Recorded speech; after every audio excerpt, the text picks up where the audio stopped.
Hello friends, welcome to Veranda IAS. நான் உங்கள் ஆஷிக். இன்னைக்கு ரொம்ப ரொம்ப ரொம்ப ஒரு முக்கியமான விஷயம் தான் பார்க்க போகிறோம். நேத்து நம்மளுடைய சுப்ரீம் கோர்ட் இந்தியாவிலேயே முதல் முறையாக ஒரு லேண்ட்மார்க் ஜட்ஜ்மெண்ட் வந்து கொடுத்துருக்காங்க. ஸோ இந்த ஜட்ஜ்மெண்ட் பார்க்குறதுக்கு முன்னாடி இதோடைய கான்செப்ட் என்ன அப்படின்னா, நம்ம ஃபேமிலியில் நிறைய வயசான நபர்கள் 80 வயசு 90 வயசு இந்த மாதிரி ரொம்ப வயதான நபர்கள் ரொம்ப உடம்பு முடியாமல் பார்த்தீங்க அப்படின்னா ரொம்ப நாள் படுத்த படுக்கையிலே இருப்பாங்க. அவங்களெல்லாம் பார்க்கும்போது நமக்கு என்ன ஃபீல் ஆகும் அப்படின்னா, இந்த மாதிரி இவங்க ரொம்ப முடியாமல் நடக்க முடியாமல் எதுவும் பண்ண முடியாமல் படுத்து கஷ்டப்படுறதுக்கு சீக்கிரம் அவங்க இறந்து போயிட்டு நல்லா இருக்கும் அப்படிங்கிற மாதிரி நம்ம வந்து ஃபீல் பண்ணுவோம் இல்லையா? ஏன்னா அவங்க வந்து ரொம்ப பெயின், அவங்க வந்து ஒரு நபருடைய ஹெல்ப் இல்லாமல் அவங்களால இருக்க முடியாது. அவங்க எல்லாத்துக்குமே அவங்க சம்திங் யாராச்சும் நபர் டிபெண்ட் பண்ணி தான் இருக்கணும். ஸோ அந்த மாதிரி ரொம்ப படுத்த படுக்கையில் இருந்து அவங்களுக்கு சாப்பாடும் எடுக்காது இந்த மாதிரியான நபர்கள் வந்து பார்க்கும்போது நமக்கு வந்து ஒரு பாவமாக இருக்கு இல்லையா? ஸோ அதே மாதிரியான ஒரு விஷயம் பற்றி தான் இன்றைக்கி நம்ம பார்க்க போகிறோம். ஸோ இப்போ செஷன் போகிறதுக்கு முன்னாடி நம்ம சேனலை சப்ஸ்கிரைப் பண்ணல அப்படின்னா சப்ஸ்கிரைப் பண்ணிக்கோங்க. டெய்லியும் நம்மளுடைய வெரண்டா ஐஏஎஸ் சேனலில் இந்த மாதிரி ஒரு இன்ட்ரெஸ்டிங்கான நம்ம எல்லாருமே கண்டிப்பாக தெரிஞ்சுக்க வேண்டிய ஒரு டாபிக் வந்து பார்த்துட்டு இருக்கோம். ஸோ மறக்காம நம்ம சேனலை சப்ஸ்கிரைப் பண்ணுங்க. உங்க வீட்டில் இருக்கக்கூடிய குழந்தைகளுக்கு மெயினாக நம்ம சேனலை ஃபாலோ பண்ண சொல்லுங்க. அப்பதான் அவங்களுடைய நாலேஜ் எல்லாமே டெவலப் ஆகும். ஸோ இன்னைக்கு என்ன இஷ்யூ அப்படின்னா, நம்ம சுப்ரீம் கோர்ட் நேத்து ஒரு லேண்ட்மார்க் ஜட்ஜ்மெண்ட் கொடுத்துருக்காங்க. என்ன அப்படின்னு பார்த்தீங்கன்னா, இந்தியாவுடைய ஹிஸ்டரியிலே ஃபர்ஸ்ட் டைம் நம்மளுடைய சுப்ரீம் கோர்ட் பாசிவ் யுத்தனேசியா அப்படிங்கிறது கருணை கொலை. இந்தியாவுடைய ஹிஸ்டரியிலேயே முதல் முறையா கருணை கொலை பண்றதுக்கு நம்ம சுப்ரீம் கோர்ட் நேத்து அலோவ் பண்ணியிருக்காங்க. யார அப்படின்னா, ஹர்ஷத் ராணா அப்படிங்கிற இந்த ஒரு நபரை. இவருடைய கேஸ் வந்து ரொம்ப ஒரு பரிதாபத்துக்குரிய கேஸ். என்ன அப்படின்னா, ஹர்ஷத் ராணா அப்படிங்கிற இந்த ஒரு பையன் வந்து பாத்தீங்க அப்படின்னா 2013 பிடெக் வந்து படிச்சுட்டு இருக்காரு. ஓகேங்களா? ஸோ பிடெக் வந்து படிச்சுட்டு இருக்காரு. அப்போ அவர் பிஜியில் தங்கி தான் ஃபுல் அண்ட் ஃபுல் காலேஜுக்கு வந்து போயிட்டு இருக்காரு. ஒரு நாள் அவர் பிஜியில் பால்கனியில் 4வது மாடியில் பால்கனியில் உட்காந்து படிச்சுட்டு இருக்காரு. ஸோ படிச்சுக்கிட்டு இருக்க சமயத்தில் தெரியாம தவறு என்ன பண்றாருன்னா கீழே விழுந்துடுறாரு. ஸோ கீழே விழுந்தோன்னா ஃபர்ஸ்ட் அவருக்கு தலையில் அடிபடுது. உடனே ஹாஸ்பிட்டலுக்கு வந்து கூட்டு போகிறாங்க. ஹாஸ்பிட்டல் டாக்டர்லாம் செக் பண்ணிட்டு அவருக்கு பிரெயின் வந்து டேமேஜ் ஆயிடுச்சு அப்படிங்கிற மாதிரி சொல்கிறாங்க. ஸோ அப்போது 2013 அவருக்கு 19 வயசு. அந்த சமயத்தில் அவர் கோமாவுக்கு போகிறாரு. கிட்டத்தட்ட 13 ஆண்டுகள், 2020 13 ஆண்டுகள் ஆகுது. இந்த 13 ஆண்டுகளை அவர் கோமாலிருந்து திரும்ப வெளியே வரவே கிடையாது.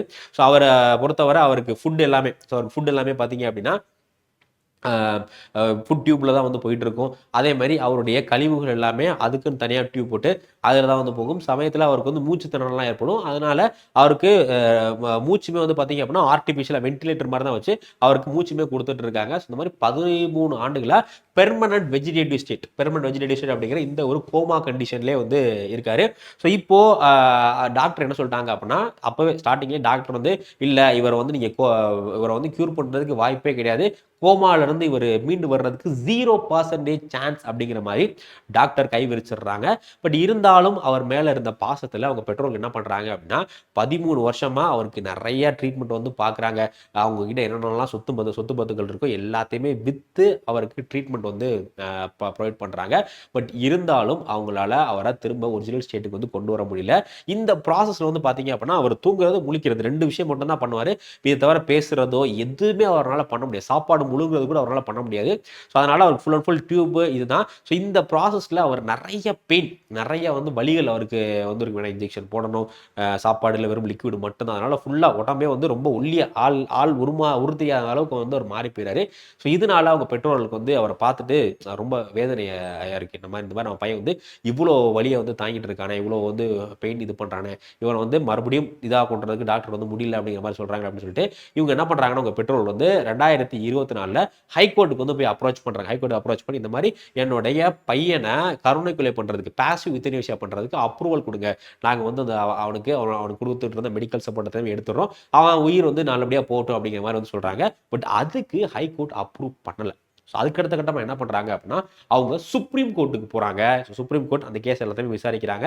விசாரிச்சுட்டு அந்த பையனுடைய கண்டிஷனை ஆராயறதுக்காக 2 மெடிக்கல் போர்டை அப்பாயிண்ட் பண்ணுறாங்க. பெரிய பெரிய எக்ஸ்போர்ட் டாக்டர்ஸ் அடங்கின 2 மெடிக்கல் போர்டு அப்பாயிண்ட் பண்ணுறாங்க. இந்த 2 மெடிக்கல் போர்டுமே அவருடைய கண்டிஷனை ஃபுல்லாமே ஆராய்ஞ்சிட்டு ஒரு ரிப்போர்ட் கொடுக்குறாங்க. ஸோ ஃபைனலாக அந்த 2 மெடிக்கல் போர்டுமே என்ன சொல்கிறாங்க அப்படின்னா, அவருடைய கண்டிஷன் இஸ் வெரி பேத்தட்டிக், ரொம்ப ஒரு மோசமான நிலைமையில் இருக்குது, ரொம்ப ஒரு அன்பியரபிள் பெயின் வந்து ஒரு கோத்ரூ பண்ணிக்கிட்டு இருக்காரு அப்படிங்கிற மாதிரி ஒரு ரிப்போர்ட் வந்து கொடுக்குறாங்க. ஸோ இந்த ரிப்போர்ட்டை எல்லாத்தையுமே படித்து பார்த்தோம் சுப்ரீம் கோர்ட். நேற்று ஒரு லேண்ட்மார்க் ஜட்ஜ்மெண்ட் கொடுத்துருக்காங்க.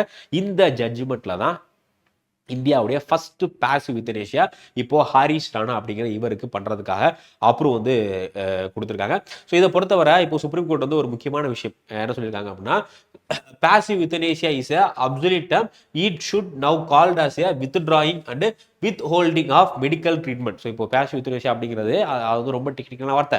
அதை நம்ம இனிமேல் என்ன சொல்லலாம் அப்படின்னா withdrawing of medical treatment. அவங்களுக்கு இந்த மாதிரி கோமாவில் இருக்கக்கூடிய பெர்மனன்ட் வெஜிடேட்டிவ் ஸ்டேட்ல இருக்கக்கூடிய நபர்களுக்கு கொடுத்துக்கிட்டு இருக்கக்கூடிய மெடிக்கல் சப்போர்ட். ஏன்னா அந்த நபர்களுக்கெல்லாம் மெடிக்கல் சப்போர்ட் இருந்தால் மட்டும்தான் அவங்க உயிர் வாழ முடியும். ஓகேங்களா, ஆக்சிஜன் எடுத்துட்டாலோ இல்லை ஃபுட் பைப் எடுத்துட்டாலோ அவ்வளோதான், அவங்களுடைய உயிர் வந்து போயிடும். ஸோ அதனால இதை வந்து இந்த டைம் வந்து பாசிவ் யுத்தனேசியா அப்படிங்கிற மாதிரி சொல்லாமல், கருணை கொலை அப்படிங்கிற மாதிரி இது பண்ணாமல் மெடிக்கல் சப்போர்ட்டை நிறுத்திக்கிறது அப்படிங்கிற மாதிரி சொல்லுங்க அப்படிங்கிற மாதிரி சுப்ரீம் கோர்ட் சொல்லியிருக்காங்க.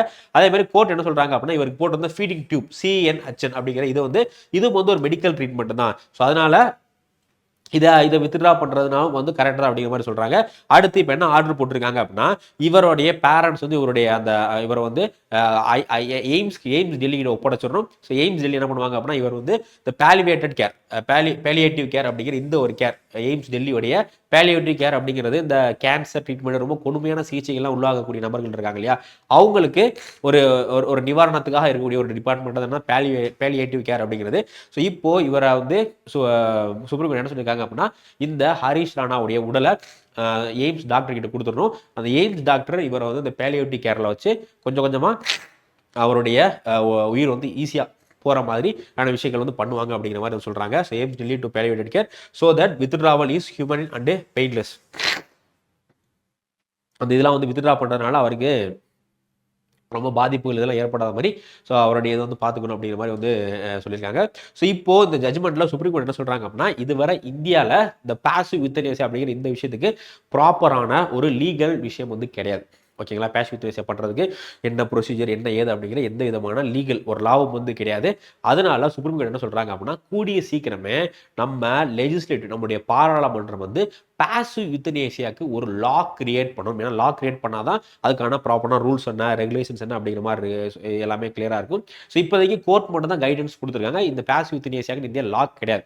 ஸோ அதனால சுப்ரீம் கோர்ட் என்ன பண்ணியிருக்காங்க, காம்ப்ரிஹென்சிவ் லா வந்து டெவலப் பண்ணணும் அப்படிங்கிற மாதிரி பார்லிமெண்ட்டுக்கு சொல்லியிருக்காங்க. ஸோ கூடிய சீக்கிரமே பார்லிமெண்ட்டும் இதுக்கான ஒரு லா வந்து கிரியேட் பண்ணிடுவாங்க.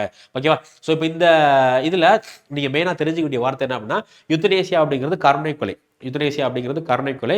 இதுல 2 டேம் இருக்கு. ஒன்னு பாசிவ் யுத்தனேசியா, இன்னொன்னு ஆக்டிவ் யுத்தனேசியா. ஸோ பாசிவ் யுத்தனேசியா அப்படிங்கிறது நம்ம அந்த ஹரிஷ் ராணா கேஸ்ல வந்து பார்த்துருந்தோம் இல்லையா, அவருடைய மெடிக்கல் சப்போர்ட்டை எடுக்கிறதுக்கு பேர் தானே. ஒரு நபர் வந்து ரொம்ப கோமாலையோ இல்ல பெர்மனன்ட் மெடிக்கேஷன்ல இருக்காங்க, அவங்களுடைய மெடிக்கல் சப்போர்ட் எடுக்கிறது மூலமா அவருடைய உயிரை போக வைக்கிறதுக்கு பேர் தானே பாசிவ் யுத்தனேசியா அப்படிங்கிறது. ஸோ இந்தியாவில் 2018 இருந்து பாசிவ் யுத்தனேசியா அப்படிங்கிறது இல்லீகல். இதுக்கு இந்த ஜட்மெண்ட்ல கூட சுப்ரீம் கோர்ட் என்ன சொல்லியிருப்பாங்கன்னா, நம்ம ஃபண்டமெண்டல் ரைட்ஸ்ல ஆர்டிகிள் 21 இந்தியாவில் வாழக்கூடிய எல்லாத்துக்கும் கண்ணியத்தோடைய வாழ்றதுக்கு உரிமை இருக்கு அப்படிங்கிற சொல்லியிருப்பாங்க. பட் இப்போ சுப்ரீம் கோர்ட் என்ன சொல்றாங்க அப்படின்னா, எப்படி ஒவ்வொரு நபர்களுக்கும் கண்ணியத்தோடைய வாழ்றதுக்கு உரிமை இருக்கோ அதே மாதிரி கண்ணியத்தோட சாகுறதுக்கும் ஒவ்வொரு நபருக்கும் உரிமை இருக்கு அப்படிங்கிற மாதிரி நம்ம சுப்ரீம் கோர்ட் வந்து சொல்லியிருக்காங்க.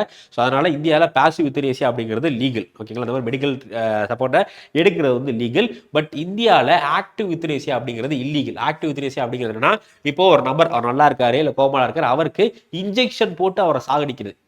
அவரை ரொம்ப கொஞ்சம் முடியாமல் இருக்காரு இல்லை நல்லா நிலைமையா இருக்காரு, அவங்களுக்கு இன்ஜெக்ஷன் போட்டு அவங்களுக்கு இன்ஜெக்ஷனாக வேற ஏதோ விஷயம் கொடுத்து அவரை மரணிக்க செய்யறதுக்கு பேர் ஆக்டிவ் யுத்தனேசியா. இந்த ஆக்டிவ் யுத்தனேசியா அப்படிங்கிறது ஒரு சில நாடுகளில் லீகலா இருக்கு. பட் இந்தியாவில் ஆக்டிவ் யுத்தனேசியா அப்படிங்கிறது இல்லீகல். ஸோ இது வந்து மர்டர் கணக்கில் வரும். இது வந்து பார்த்தீங்க அப்படின்னா மர்டர் கணக்கில் வரும். ஸோ அதனால இந்தியாவில் ஆக்டிவ் யுத்தனேசியா வந்து இல்லீகல். அதே மாதிரி லிவிங் வில் அப்படிங்கிறது என்னன்னா, இப்போ நான் வாழும்போது என்ன பண்ணிடலாம், இந்த மாதிரி நான் வந்து கோமாவுக்கு போயிட்டேன், நான் வந்து பெர்மனன்ட் வெஜிடேஷன் போயிட்டேன் அப்படின்னா எனக்கு மெடிக்கல் சப்போர்ட்டை வித்ட்ரா பண்ணி பாசிவ் யுத்தனேசியா பண்ணுங்கன்னு சொல்லி எழுதி வச்சலாம். ஒவ்வொரு நபரும் எழுதி வச்சலாம். அதுக்கு பேர் தான் இந்த லிவிங் வில் அப்படிங்கிறது. ஸோ இந்தியாவை பொறுத்தவரை ஒரு காலகட்டத்தில் இந்த பாசிவ் யுத்தனேசியா அப்படிங்கிறதே வந்து கோர்ட் அப்ரூவ் பண்ணல. இது வந்து ஒரு மிகப்பெரிய லீகல் பேட்டிலுக்கு அப்புறமா இப்போ அப்ரூவ் பண்ணியிருக்காங்க. ஸோ முதல்ல 2011ஆம் ஆண்டு அருணா ஷான்பாக் கேஸ். இந்த அருணா ஷான்பாக் கேஸ் அப்படிங்கிறது ரொம்ப இன்ட்ரெஸ்டிங்கான ரொம்ப ஒரு வலி மிகுந்த கேஸ். நீங்கள் உங்களுக்கு டைம் கிடைச்சிச்சுன்னா யூடியூப்ல போயிட்டு அருணா ஷான்பாக்கோட வீடியோ பாருங்க, உங்களுக்கு தெரியும். ஆக்சுவலாக இவங்க வந்து ஒரு நர்ஸு இவங்க வந்து ஒரு ஹாஸ்பிட்டல் ஒர்க் பண்ணிட்டு இருக்கும்போது இவங்கள ஒரு நபர் ரொம்ப ப்ரூட்டலாக கையில் சங்கிலிங்கெல்லாம் போட்டு கட்டி வச்சு உங்களை ரேப் பண்ணுறாரு. அந்த இன்சிடென்ட்டுக்கு அப்புறமா இவங்க ஒரு 42 ஆண்டுகள் கோமாலே இருக்காங்க. ஸோ அந்த சமயத்தில் இவங்களை ஃபுல்லாக பார்த்துக்கிட்டு ஹாஸ்பிட்டல் இருக்கக்கூடிய மேனேஜ்மெண்ட் தான் வந்து உங்களை பார்த்துக்கிறாங்க. பட் அவங்களுக்கு கருணை கொலை வேணும், கருணை கொலை பண்ணணும், இவங்களை பேசிவ் யூத்தனேசியா பண்ணணும்னு சொல்லிட்டு ஒரு சுப்ரீம் கோர்ட் கேஸ் போகுது. அந்த கேஸ்க்கு சுப்ரீம் கோர்ட் என்ன பண்ணிட்டாங்க அப்படின்னா, சுப்ரீம் கோர்ட் வந்து in principle of first time but denied to Aruna, supreme court வந்து பேசிவ் யூத்தனேசியா அப்ரூவ் பண்ணுறாங்க, இது பண்ணுறாங்க. பட் அருணா ஷான்பாக்கு பேசிவ் யூத்தனேசியா வந்து இது பண்ணல. ஃபைனலாக சுப்ரீம் கோர்ட் வந்து எப்போ பேசிவ் யூத்தனேசியா அலோவ் பண்ணுறாங்க, இதுக்கான ரூல்ஸ் அண்ட் ரெகுலேஷன்ஸ்லாம் ஃப்ரேம் பண்ணுறாங்க அப்படின்னா 2018 காமன் காஸ் அப்படிங்கிற இந்த ஒரு கேஸ் நடக்குது. ஸோ இதில் சுப்ரீம் கோர்ட் 5 பெஞ்ச் இது என்ன பண்ணுறாங்க, எப்படி வந்து நமக்கு வாழ்றதுக்கு உரிமை இருக்கோ அதே மாதிரி right to die with dignity, நம்ம வந்து சாகிறதும் கண்ணியத்தோடு சாகிறதுக்கும் உரிமை இருக்குது அப்படிங்கிற மாதிரி சொல்லி ஆர்டிகல் 21 இது வரும்னு சொல்லிட்டு சொல்கிறாங்க. ஸோ அதில் தான் ப்ராப்பரான அதுக்கான ப்ராசஸ் என்ன, இந்த மாதிரி ரெண்டு மெடிக்கல் போர்டு வந்து அந்த நபரை ஆராய்ந்து அவங்க ரிப்போர்ட் கொடுக்குறாரோ அந்த ரிப்போர்ட்டை படி தான் அந்த நபரை வந்து யூத்தனேசியா பண்ணுறதா இல்லையா அப்படிங்கிறத முடிவு பண்ணும் அப்படிங்கிறத வந்து சொல்லியிருப்பாங்க. ஸோ இப்போ ஃபைனலாக அந்த ஹரீஷ் ராணா கேஸ் அப்படிங்கிற இந்த கேஸில் சுப்ரீம் கோர்ட் என்ன பண்ணாங்க அப்படின்னா, ஃபர்ஸ்ட் டைமாக இந்தியாவில் ஒரு நபருக்கு யுத்தனேசியா பண்ணுறதுக்கு அப்ரூவ் கொடுத்துருக்காங்க. யுத்தனேசியா பொறுத்தவரை இது வந்து ஒரு மிகப்பெரிய குழப்பத்தில் இருக்கக்கூடிய டாபிக். இதில் நீங்கள் எந்த சைடு இதுக்கு நீங்கள் வேணாம் அப்படின்னு சொல்கிறவங்களுடைய ஆர்குமெண்ட்டாக பார்த்தாலும் கரெக்ட் அப்படிங்கிற மாதிரி தான் தெரியும். இல்லை கண்டிப்பாக பாசிவ் யுத்தனேசியா வேணும் அப்படிங்கிற அந்த சைடோட ஆர்குமெண்ட்டை பார்த்தாலும் அது வந்து கரெக்ட் அப்படிங்கிற மாதிரி தான் தெரியும். ஏன்னா ரொம்ப ஒரு கிரிட்டிக்கலான குரூஷியலான டாபிக். ஸோ இப்போ இந்தியாவில் முதல் முறையாக பாசிவ் யுத்தனேசியாவுக்கு அப்ரூவ் கொடுத்துருக்காங்க. ஸோ ஃபியூச்சரில் கவர்மெண்ட் இதுக்கான சட்டமும் வந்து கொண்டு வந்துருவாங்க. ஸோ இந்த விஷயம் பற்றி உங்களுடைய ஒப்பீனியன் என்ன, இந்த பாசிவ் யூத்தனேசியா பண்ணலாமா கூடாதா அப்படின்னு சொல்லிட்டு உங்களுடைய ஒப்பீனியன் என்ன அப்படிங்கிறத மறக்காம கமெண்ட் செக்ஷனில் கமெண்ட் பண்ணுங்க. ஏன்னா இந்தியாவில் ரொம்ப ஒரு முக்கியமான இஷ்யூ. ஸோ இதே மாதிரி டெய்லியும் நம்மளுடைய வெரண்டா ஐஏஎஸ் யூடியூப் சேனலில் உங்களுக்கு இன்ஃபர்மேட்டிவான உங்களுடைய அறிவு பசிக்கு தீனி போடுற மாதிரி டாபிக் வந்து நம்ம பார்த்துட்டு இருக்கோம். ஸோ அதெல்லாம் நீங்கள் மிஸ் பண்ணிடக்கூடாது அப்படின்னா மறக்காமல் நம்ம சேனலை சப்ஸ்கிரைப் பண்ணிடுங்க. உங்கள் ஃப்ரெண்ட்ஸ் அண்ட் ஃபேமிலிக்கும் இந்த சேனலை சப்ஸ்கிரைப் பண்ணுங்கள். ஸோ அதில் அப்போ தான் நீங்கள் மட்டும் அறிவாளி ஆகாமல் உங்களை சுற்றி இருக்கக்கூடிய எல்லாத்தையும் வந்து என்லைட் பண்ணக்கூடிய இதாவீங்க. ஸோ அதனால் எல்லாத்துக்கும் ஷேர் பண்ணுங்கள். நம்ம அடுத்த வீடியோவில் இன்னொரு முக்கியமான டாபிக் பற்றி சந்திக்கலாம். இதோட டீட்டெயில் நோட்ஸ் வேணும் அப்படின்னா கீழே டிரைவ் லிங்க் கொடுக்குறேன். ஸோ அதில் போய்ட்டு இந்த பிடிஎஃப் வந்து டவுன்லோட் பண்ணிக்கங்க. ஸோ நம்ம நெக்ஸ்ட் வீடியோவில் பார்க்கலாம். Thank you. Veranda IAS, where your dream becomes reality.